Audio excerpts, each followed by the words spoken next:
Alhamdulillahirrabbilalamin. Wassalatu wassalamu ala sayyidil mursalin wa ala alihi wa ashabihi wa man tabi'ahum bi ihsan ila yaumil amma ba'du.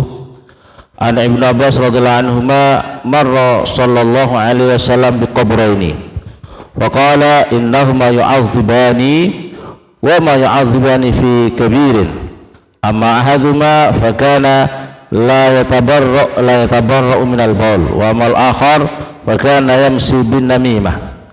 Hadis diriwayatkan oleh Ibnu Abbas. Beliau meriwayatkan bahwasanya Rasulullah SAW pernah melewati dua kuburan. Dua kuburan itu kemudian Rasulullah menyampaikan bahwa dua kuburan ini, orang yang di dalam dua kuburan ini dua-duanya sedang disiksa oleh Allah Subhanahu wa taala.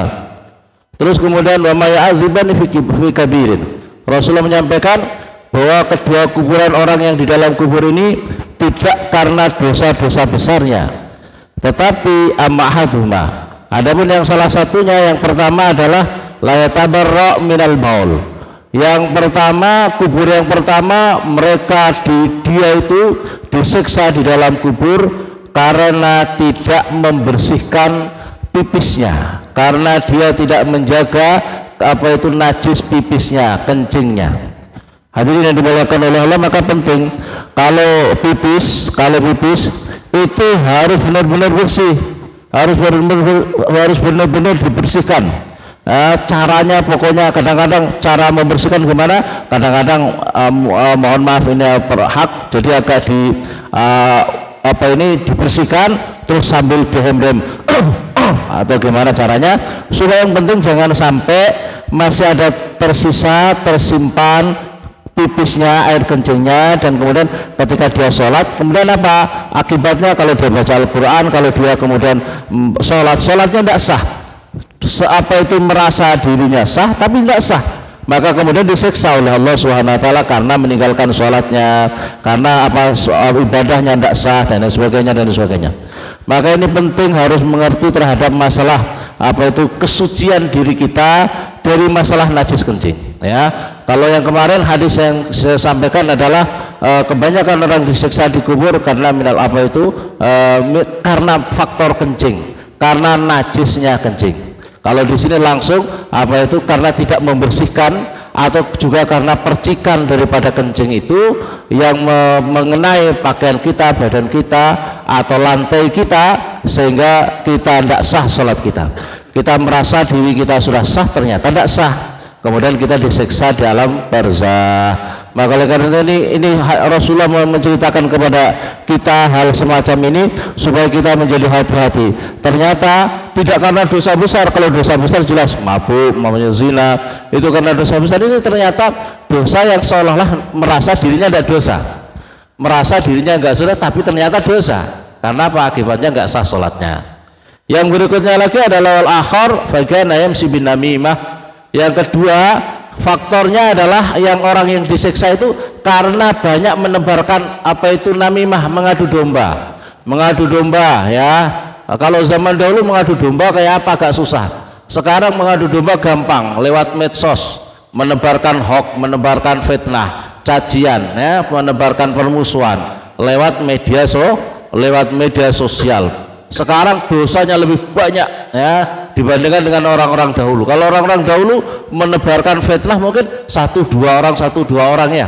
Sekarang enggak, masya Allah, kita begitu memasukkan kata fitnah di dalam medsos itu bisa diberantai kemana-mana, ya, bisa sampai kemana jutaan, ya, bahkan di seluruh dunia. Lah kalau pamannya, mohon maaf, saya mau fitnah seseorang, fitnah saya itu bagaimana kita bisa meminta maaf? Ya mungkin saya minta maaf, Pak Haji, saya mohon maaf karena saya fitnah Bapak.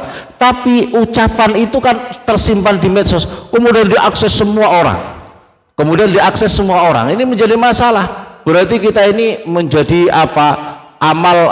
amal kejelekan yang terus menerus. Naudzubillah summa naudzubillah. Maka ini harus hati-hati.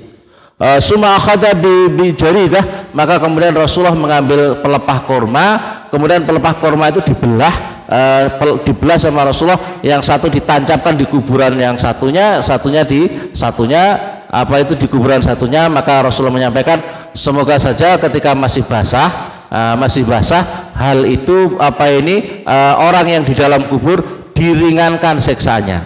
Maka karena itulah sunnahnya yang ada di kuburan itu, kalau kita ke kuburan membawa bunga itu bunga yang basah, sebab ketika masih basah maka hukumnya kalau kita mengambil bunga yang masih di kuburan masih basah itu hukumnya haram, karena itu haknya orang ahli kubur.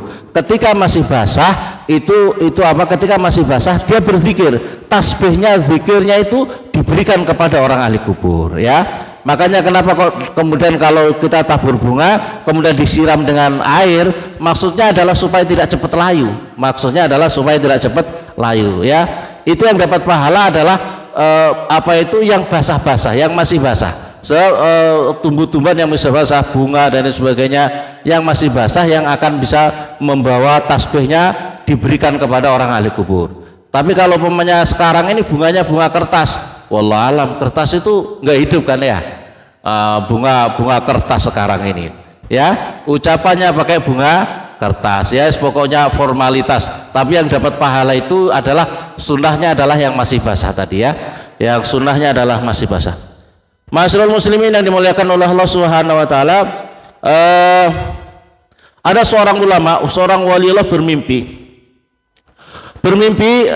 kemudian bertemu kepada orang yang dalam barzah. Hadirin, bertemu kemudian bagaimana keadaanmu wahai teman, bagaimana keadaan kamu di dalam kubur bagaimana? Maka sholaita yauman bila wudu'in. Kemudian dia mengatakan, saya ini terus menerus di dalam kubur saya ini selalu diseksa oleh, di sini adalah keterangan dzibun, semacam serigala. Saya ini selalu digigit oleh serigala terus menerus. Saya diseksa, jadi saya nggak nyaman, saya nggak enak di dalam kubur saya.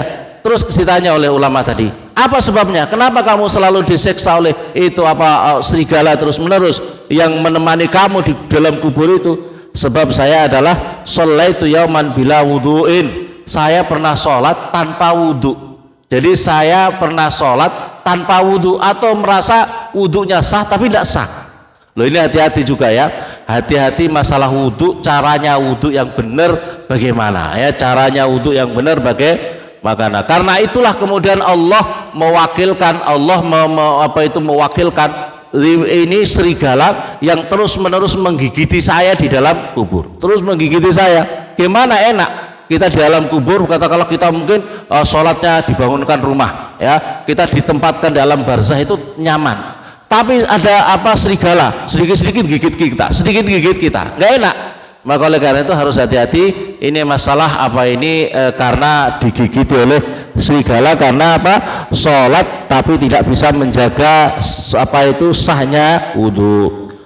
Ada seorang ulama juga bermimpi, dalam kitab, saya punya kitab namanya Irsadul Ibad, saya ngambil daripada kitab Irsadul Ibad, juga diterangkan begini.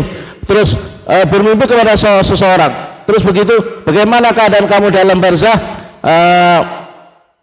Saya saya di dalam alam barzah selalu ini di sini saya diberi pakaiannya itu dari api. Saya diberi pakaian tapi pakaiannya dari api. Apa sebabnya? Apa sebabnya kamu diseksa oleh Allah begini? Saya sholat saya sesungguhnya benar, gini benar. Tapi suatu ketika saya ini tidak bisa menjaga habis jinabat, habis punya hadas besar. Kemudian saya tidak bisa menjaga kesuciannya. Saya tidak bisa bersuci dengan hadas besar tadi. Maka hati-hati hadirin. Caranya mandi hadas besar itu juga harus sempurna. Semua lubang-lubang kita ini harus kena alirannya, ya, yang luar. Begitu juga jalan depan, jalan belakang. Kalau kita posisi berdiri kita tidak duduk. Yang dinamakan hukum luar itu adalah ketika seseorang itu jongkok, itu yang agak terbuka dari jalan belakang itu harus kena siram. Tapi kalau posisi kita berdiri itu kan tidak kena siram. Makanya harus dibuka untuk kena siram. Ini makanya itu harus harus sah. Jadi cara memandi kita juga harus sah. Maka oleh karena itu hadirin yang dimuliakan oleh Allah, ini dua hal tadi yang menyebabkan faktor beberapa hal yang ulama menemui orang-orang yang ceritanya orang-orang yang dalam barzah mendapatkan siksaan karena ketidaksempurnaannya menjalankan ibadah. Maka oleh karena itu pentingnya kita belajar, kita thalabul ilmi, kita ngaji terhadap masalah-masalah hal yang berkaitan terhadap masalah-masalah kehidupan kita sehari-hari yang kita lakukan, seperti bagaimana cara wudhu benar, baca apa itu jinabat yang benar, bagaimana cara sholat kita yang benar, dan lain sebagainya, supaya kita bisa dibebaskan dari siksaan kubur nanti. Amin Allahumma amin. Hadirin, karena suasana sekarang adalah memasuki bulan Dzulhijjah, bulan Dzulhijjah, maka diantaranya hadirin yang dimuliakan oleh Allah adalah memperbanyak zikir la ilaha illallah. Memperbanyak zikir la ilaha illallah. Sebab ini, makanya oleh karena itu disusun oleh di dalam keterangan kitab itu ada beberapa cara zikir la ilaha illallah yang disusun. Yang penting adalah bagaimana memperbanyak zikir la ilaha illallah di dalam hari-hari Dzulhijjah ini. Sebab ini hari yang istimewa, hari yang sangat istimewa untuk kita berzikir dengan zikir la ilaha illallah. Sebab apa hadirin yang dimuliakan oleh Allah Subhanahu wa taala, di dalam keterangan hadis Nabi, suatu ketika nanti di akhirat diterangkan oleh hadis bahwa nanti di akhirat ada seseorang yang begitu banyak dosa-dosanya sehingga timbangannya dosa begitu sangat berat, timbangannya amal kebaikannya sangat sedikit. Terus tiba-tiba orang ini harus dilemparkan ke neraka, tapi kemudian malaikat mengeluarkan ada catatan amal sedikit, maka dikeluarkanlah catatan amal yang sangat kecil itu ditaruh di timbangan amal kebaikannya. Ternyata itu kemudian lebih berat dari seluruh dosa-dosanya, sehingga dosa-dosanya menjadi naik dan amal kebaikannya menjadi turun sangat berat, luar biasa. Maka kemudian apa itu? Adalah amalnya dia berzikir la ilaha illallah dengan ikhlas di muka bumi ini. Maka oleh karena hadis Nabi mengatakan la ilaha illallah walaupun satu kali diucapkan dengan ikhlas, andaikan kemudian ditimbang dengan langit sab 7, langit ini sampai 1 sampai sab 7, dunia beserta seluruh isinya ini, lautan, gunung-gunung, dunia ini semuanya ini kalau ditimbang, maka la ilaha illallah satu kali lebih berat daripada dunia, langit beserta seluruh isinya tadi. Maka oleh karena itu perbanyaklah zikir la ilaha illallah di dalam bulan, khususnya bulan Dzulhijjah ini. Hadirin yang dimuliakan oleh Allah, semoga bermanfaat untuk kita semuanya. Mari kita memperbanyak ini di dalam bulan Dzulhijjah. Kalau memang sempat, jika diniatkan untuk berkorban, di pondok juga saya ada patungan, Pak. Ada dapat beberapa 2 sapi. Ada 1 orang daftar ke saya 1. Masih belum dapat patungan lanjutannya. Barangkali bisa disambungkan lidah ini, ada yang mau patungan di pondok dan mungkin di beberapa tempat. Barangkali demikian, kurang lebihnya mohon maaf. Hadanallahu ajmain. Assalamualaikum warahmatullahi wabarakatuh.